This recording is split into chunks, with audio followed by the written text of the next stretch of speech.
Hi welcome back. ಇವತ್ತಿನ ಸ್ಪೆಷಲ್ಗೆ ಏನಂದರೆ delicious ಆದ ನ್ಯೂಟ್ರಿಷನಲ್ ಫುಡ್ ಅಂತಲೇ ಹೇಳ್ಬೋದು. ಹೆಲ್ತಿ ರಾಗಿ ಲಾಡು ಹೇಗೆ ಮಾಡೋದು ಅಂತ ಹೇಳ್ಕೊಡ್ತೀನಿ. ರಾಗಿಲಿ ಮುದ್ದೆ ತಿಂದಿರ್ತೀರ, ರೊಟ್ಟಿ ತಿಂದಿರ್ತೀರ, ಹಾಗೆ ದೋಸೆ ಎಲ್ಲ ತಿಂದಿರ್ತೀರ. ರಾಗಿ ಲಾಡು ಹೇಗೆ ಹೆಲ್ತಿಯಾಗಿ ಮಾಡೋದು ಅಂತ ಈಸಿ ಮೆಥಡಲ್ಲಿ ಹೇಳ್ಕೊಡ್ತೀನಿ. ಬನ್ನಿ, ಯಾರೆಲ್ಲ ನನ್ನ ಚಾನಲ್ ಹಾಗೆ ನೋಡ್ತಿದ್ದೀರಾ ಪ್ಲೀಸ್ ಲೈಕ್ ಮಾಡಿ, ಸಬ್ಸ್ಕ್ರೈಬ್ ಮಾಡಿ, ಹಾಗೆ ಪಕ್ಕದಲ್ಲಿರೋ ಬೆಲ್ ಬಟನ್ ಒತ್ತೋದಂತೂ ಮರಿಬೇಡಿ. ಅದಕ್ಕೆ ಫ್ರೈ ಪ್ಯಾನನ್ನು, ದಪ್ಪ ತಳ ಇರುವಂಥ ಫ್ರೈ ಪ್ಯಾನನ್ನು ತಗೊಳ್ಳಿ, ಸ್ಟವ್ ಹಚ್ಚಿ ಅದನ್ನು ಮೀಡಿಯಮ್ ಫ್ಲೇಮಲ್ಲೇ 1 ಬೌಲು ಚಿರೋಟಿ ರವೆನ ತಗೋತಾ ಇದ್ದೀನಿ. 2 ಬೌಲು ರಾಗಿ ಹಿಟ್ಟಿಗೆ 1 ಬೌಲಷ್ಟು ಚಿರೋಟಿ ರವೆನ ಹಾಕಲಿ. ಆ ಚಿರೋಟಿ ರವೆ ಯಾಕೆ ಹಾಕ್ತಿದ್ದೀನಿ ಅಂದರೆ ಸ್ವಲ್ಪ ಬೈಂಡಿಂಗಿಗೆ, ನಿಮಗೆ ಉಂಡೆ ಕಟ್ಟಬೇಕಾದ್ರೆ ಹದ ಬೇಕು ಅಂತೇಳಿ ಚಿರೋಟಿ ರವೆನ ಸೇರಿಸ್ತಾ ಇದ್ದೀನಿ. ಬರೀ ರಾಗಿ ಹಿಟ್ಟಲ್ಲಿ ಮಾಡೋಕ್ಕಾಗಲ್ಲ. ಫಸ್ಟು ಚಿರೋಟಿ ರವೆನ 1-2 ಸೆಕೆಂಡು ಫ್ರೈ ಮಾಡ್ಕೊಂಡ್ರೆ ಸಾಕು. ತುಂಬ ಫ್ರೈ ಮಾಡೋದೇನು ಬೇಡ. 1-2-3 ಸೆಕೆಂಡ್ ಮೀಡಿಯಮ್ ಫ್ಲೇಮಲ್ಲೇ ಫ್ರೈ ಮಾಡಿ, ನಂತರ 1 ಬೌಲ್ಗೆ 2 ಬೌಲಷ್ಟು ರಾಗಿ ಹಿಟ್ಟನ್ನು ಹಾಕಿ, ರಾಗಿ ಹಿಟ್ಟನ್ನು ಕೂಡ ಮೀಡಿಯಮ್ ಫ್ಲೇಮಲ್ಲೇ ಫ್ರೈ ಮಾಡ್ಕೊಳ್ಳಿ. ನಿಮಗೆ ರಾಗಿ ಉಪಯೋಗಗಳು ಆಲ್ಮೋಸ್ಟಲ್ಲಿ ಎಲ್ಲರಿಗೂ ಗೊತ್ತಿರುತ್ತೆ. ರಾಗಿ ತಿಂದವ ನಿರೋಗಿ ಅಂತ ಹೇಳಿ. ಮಕ್ಕಳು ರಾಗಿ ಮುದ್ದೆ ಎಲ್ಲ ತಿನ್ನಲ್ಲ ಅಲ್ವ, ಅದರಿಂದ ಈ ಥರ ಮಾಡಿಕೊಡಿ. ನಂತರ ಇದಕ್ಕೆ ಹಾಲಿನ ಪುಡಿನ ಅರ್ಧ ಬೌಲಷ್ಟು ಮಿಕ್ಸ್ ಮಾಡ್ತಾಯಿದ್ದೀನಿ. ನೀವು ಹಾಲಿನ ಪುಡಿ ಇಲ್ಲ ಅಂದರೆ ಸ್ಕಿಪ್ ಮಾಡ್ಕೋಬೋದು, ಇದ್ದರೆ ಹಾಕೋಬೋದು, ಇಲ್ಲ ಅಂದರೆ ಇಲ್ಲ. ಟೇಸ್ಟ್ ಚೆನ್ನಾಗಿರುತ್ತೆ ಅಂತೇಳಿ ನಂತರ ಅರ್ಧ ಬೌಲಷ್ಟು ಡೆಸಿಕೇಟೆಡ್ ಕೊಕೊನಟನ್ನು ಹಾಕ್ತಾಯಿದ್ದೀನಿ. ನೀವು ಕೊಬ್ಬರಿ ತುರಿ ಹಾಕೋದ್ರಿಂದ ಬೇಗ ಹಾಳಾಗಲ್ಲ ಅಂತೇಳಿ. ಇದಕ್ಕೆ ನಿಮಗೆ ಸ್ವೀಟ್ಗೆ ಎಷ್ಟು ಬೇಕು ಸಕ್ಕರೆ ಬದಲ ನಾನು ಬೆಲ್ಲನ ತುರಿದು ಹಾಕ್ತಾಯಿದ್ದೀನಿ. ಬೆಲ್ಲನೂ ಕೂಡ ನಿಮಗೆ ಸ್ವೀಟ್ ಬೇಕು ಎಷ್ಟು ಬೇಕೋ ಅಷ್ಟು ಹಾಕಿ, ನಾನು 3/4 ಬೌಲಷ್ಟು ಹಾಕ್ತಾಯಿದ್ದೀನಿ. ಬೇಕಾದರೆ ಸ್ವೀಟ್ ಕಡಿಮೆ ಆಯಿತು ಅಂದರೆ ಸ್ವಲ್ಪ ಜಾಸ್ತಿ ಹಾಕ್ಕೋಬೋದು, ಜಾಸ್ತಿ ಅಂದರೆ ಸ್ವಲ್ಪ ಕಡಿಮೆ ಮಾಡ್ಕೊಂಬಿಡಿ, ಸರಿನಾ.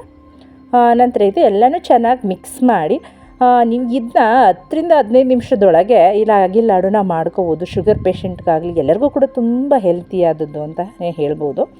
ನೀವು ರವೆ ಉಂಡೆ ಮಾಡಿರ್ತೀರ, ಆಮೇಲೆ ಗೋಧಿ ಲಾಡು ಮಾಡಿರ್ತೀರ, ರಾಗಿ ಲಾಡು ಯಾರೂ ಮಾಡಿರಲ್ಲ ಅಂತ ಅನಿಸುತ್ತೆ, ಮಾಡಿ ನೋಡಿ. ನಂತರ ಇದಕ್ಕೆ 2 ಸ್ಪೂನಷ್ಟು ತುಪ್ಪನ ಹಾಕ್ತಾಯಿದ್ದೀನಿ.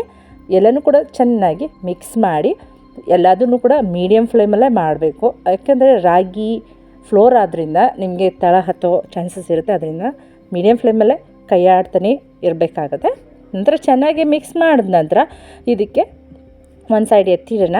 ಇದಕ್ಕೆ ತುಪ್ಪ ಹಾಕಿ ಒಗ್ಗರಣೆ ಮಾಡಬೇಕಲ್ಲ. ಒಗ್ಗರಣೆ ಮೀನ್ಸ್ ದ್ರಾಕ್ಷಿ ಗೋಡಂಬಿ ಎಲ್ಲ ಹಾಕಬೇಕಲ್ಲ, ಅದಕ್ಕೋಸ್ಕರ ನೋಡಿ ಅದಕ್ಕೆ ಫ್ರೈ ಮಾಡಿ ಒಂದು ಸೈಡ್ ಇಟ್ಕೊಳ್ಳೋಣ. ನಂತರ ಅದೇ ಸ್ಟವ್ ಮೇಲೆ ಒಂದು ಬಾಣಲಿಯನ್ನು ಇಡಿ. ಬಾಣಲಿಗೆ 2 ಸ್ಪೂನು ಅಥವಾ 1 ಸ್ಪೂನ್ ತುಪ್ಪನ ಹಾಕೊಳ್ಳಿ. ನಿಮಗೆ ಇದಕ್ಕೆ ಯಾವ ಡ್ರೈ ಫ್ರೂಟ್ಸ್ ಬೇಕಾದರೂ ನೀವು ಆ್ಯಡ್ ಮಾಡ್ಕೋಬೋದು. ನಾನು ದ್ರಾಕ್ಷಿ ಗೋಡಂಬಿ ಹಾಕ್ತಾಯಿದ್ದೀನಿ ಅಷ್ಟೇ. ನೀವು ಬೇಕಾದರೆ ಇದಕ್ಕೆ ಪಿಸ್ತಾ ಬಾದಾಮಿ ಎಲ್ಲ ಅದನ್ನು ಹಾಕೋಬೋದು, ಇಲ್ಲ ಅಂದರೆ ನೀವು ಪಿಸ್ತಾ ಬಾದಾಮಿ ಪುಡಿ ಎಲ್ಲನೂ ಕೂಡ ರಾಗಿ ಲಾಡುಗೆ ಪುಡಿ ಮಾಡಿ ಹಾಕೋಬೋದು. ನಂತರ ಇದನ್ನು ಚೆನ್ನಾಗಿ, ಇದು ಕೂಡ ಮೀಡಿಯಮ್ ಫ್ಲೇಮಲ್ಲೇ ಚೆನ್ನಾಗಿ ಫ್ರೈ ಮಾಡಿ, ಗೋಲ್ಡನ್ ಬ್ರೌನ್ ಬರೋ ತನಕ ಫ್ರೈ ಮಾಡಿ. ಈಗ ನೋಡಿ ಅದಕ್ಕೆ ಫ್ರೈ ಮಾಡಿದ ನಂತರ ನಾವು ರಾಗಿ ಹುರಿದಿರುವಂಥ ಮಿಕ್ಸಿಗೆ ಇದನ್ನು ಹಾಕೋಣ. ಇದನ್ನು ಕೂಡ ಚೆನ್ನಾಗಿ ಮಿಕ್ಸ್ ಮಾಡಿ, ಈಗ ಉಂಡೆ ಕಟ್ಟ ಹದಕ್ಕೆ ನಿಮಗೆ ತುಪ್ಪ ಬೇಕಾದರೆ ಹಾಕ್ಕೊಂಡು ಕಟ್ಕೋಬೋದು. ಇಲ್ಲಾಂದರೆ ನಾನು ಇನ್ನೊಂದು ಐಡಿಯಾ ಹೇಳ್ತೀನಿ, ಏನಂದರೆ ತುಂಬ ಗಟ್ಟಿ ಹಾಲು ಹಾಕಕ್ಕೆ ಹೋಗ್ಬಿಡಿ. ಇದಕ್ಕೆ ಅರ್ಧ ಲೋಟ ಹಾಲಿಗೆ ಅರ್ಧ ಲೋಟ ನೀರನ್ನು ಮಿಕ್ಸ್ ಮಾಡಿ ಹಾಕೋದ್ರಿಂದ ನಿಮಗೆ ರಾಗಿ ಲಾಡು ಯಾವಾಗಲೂ ಗಟ್ಟಿ ಆಗೋಕ್ಕೆ ಸಾಧ್ಯ ಇಲ್ಲ.